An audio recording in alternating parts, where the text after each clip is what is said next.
성도님들 안녕하십니까? 오늘 함께 살펴볼 말씀은 열왕기하 20장입니다. 열왕기하 20장은 크게 두 부분으로 되어 있습니다. 전반부는 히스기야가 죽을 병에 들었으나 하나님께서 그의 기도를 응답하시어 그의 수명을 15년이나 연장시켜 주신 사건입니다. 후반부는 히스기야가 바벨론 사절단에게 교만하게 그의 보물들을 자랑하였다가 선지자 이사야에게 책망을 받고 장차 유다가 멸망하여 바벨론으로 끌려갈 것을 통보받는 장면입니다. 우리는 히스기야의 기도를 들어주시고 해의 그림자를 10도를 물려 그에게 확신을 주신 하나님의 자상하심과 은혜에 감격하게 됩니다. 그러나 히스기야는 은혜로 받은 15년을 잘 쓰지 못했습니다. 바벨론 사절단이 히스기야의 문병을 핑계 삼아 예루살렘에 오자 히스기야는 한 나라의 왕답지 않은 중요한 실수를 했습니다. 바벨론 사절단에게 나라 안에 있는 모든 보물과 군세들을 다 보여준 것입니다. 이사야 선지자는 통분하여 히스기야에게 모든 보물이 바벨론에 옮겨질 것이며 그의 아들들과 백성들이 바벨론에 잡혀갈 것이라고 예언했습니다.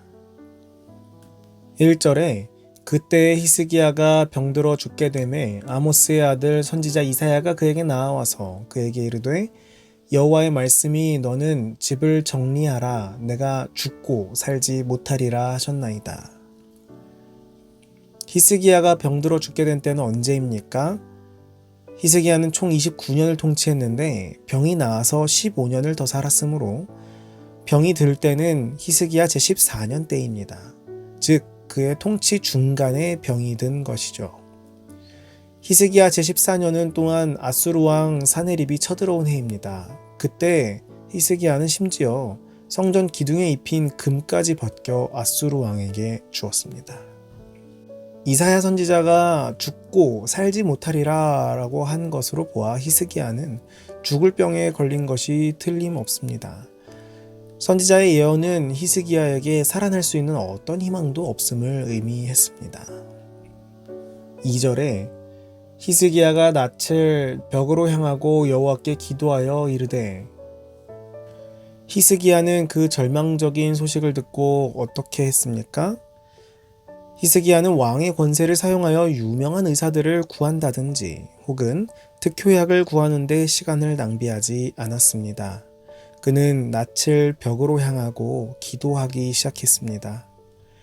그의 병을 낫게 하고 새 생명을 주실 수 있는 분은 오직 하나님뿐임을 그는 잘 알고 있었습니다.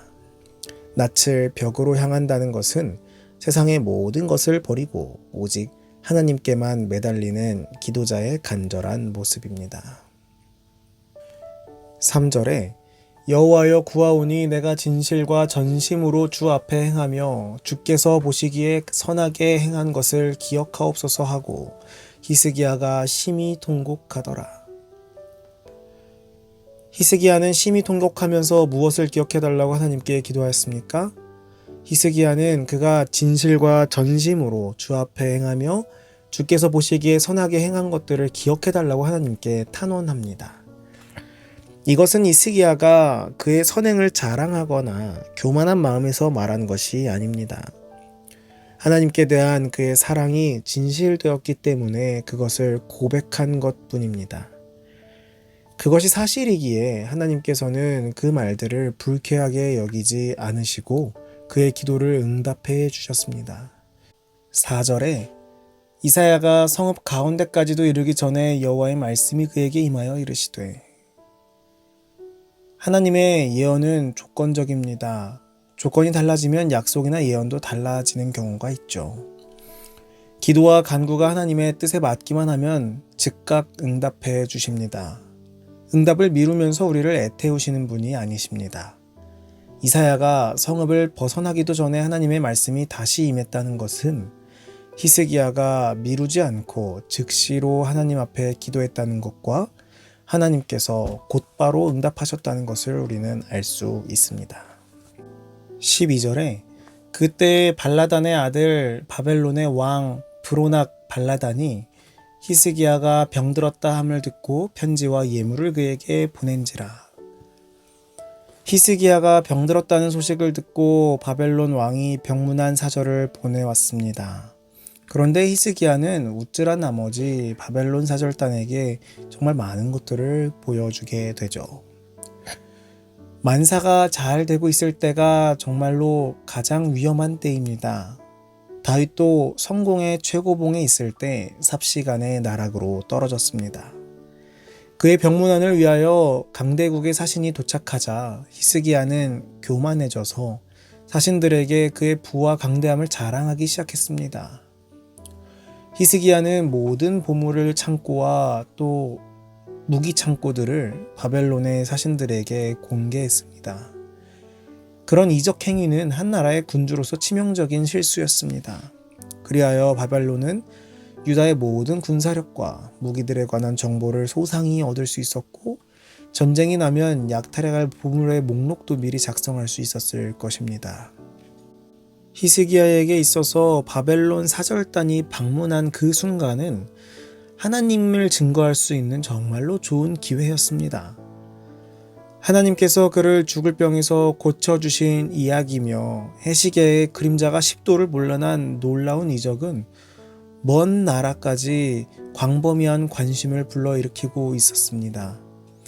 히스기야는 하나님의 자비와 능력에 관하여 그들에게 증거할 수 있었을 것이며 브로닥발라단의 사절들로 하여금 창조주 하나님이 살아계신다는 놀라운 소식을 가지고 바벨론으로 돌아가게 할 수 있었을 것입니다. 그러나 그는 완전히 실패했습니다. 그는 엉뚱하게도 그의 보물과 군사력을 보여주고 그들을 보냈던 것입니다. 히스기야가 실패했던 똑같은 잘못을 오늘날 우리들도 저지르고 있습니다.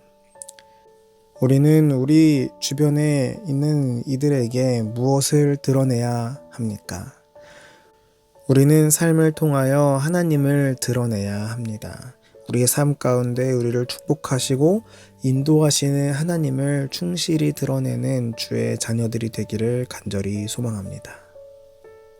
19절에 히스기야가 이사야에게 이르되 당신이 전한 바 여호와의 말씀이 선하나이다 하고 또 이르되 만일 내가 사는 날에 태평과 진실이 있을진데 어찌 선하지 아니하리요 하니라.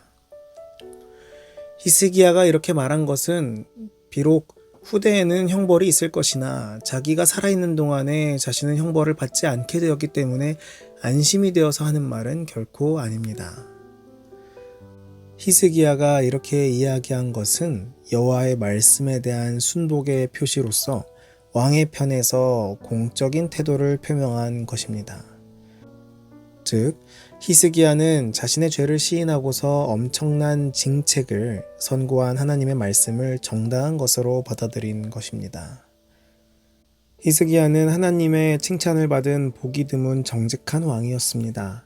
그는 종교개혁을 일으키고 산당을 제거하는 등 많은 업적을 남겼습니다. 그 중에서 가장 높이 평가받고 있는 것 중 하나가 지하 수로를 건설하여 예루살렘 성 안으로 물을 끌어들인 일입니다. 히스기야 당시의 국제 정세는 험악하여 예루살렘이 자주 공격을 받았기 때문에 성이 포위되었을 때 물을 확보하는 일은 가장 중요한 일이었습니다.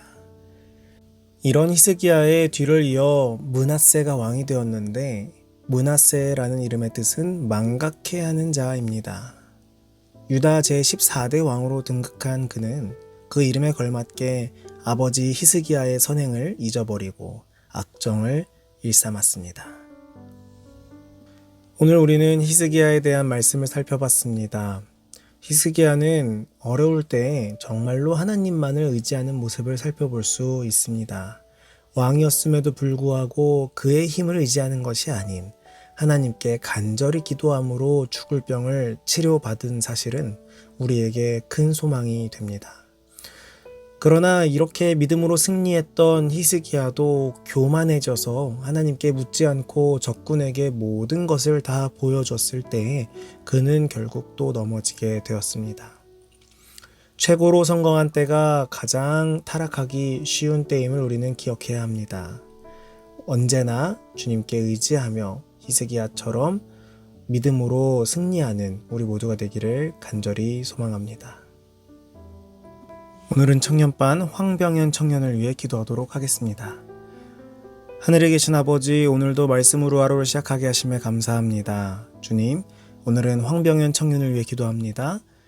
주의 전을 사모하는 황병현 청년의 마음을 주께서 아시오니 언제나 그의 마음 가운데 평안과 사랑과 그리스도의 마음을 허락하여 주시옵고, 특별히 말씀을 사랑하는 그 마음과 주의 전을 위하여 봉사하기를 힘쓰는 그의 마음 가운데 축복 더하셔서 더욱더 하나님과 함께하는 삶을 살아갈 수 있도록 인도하여 주시옵소서.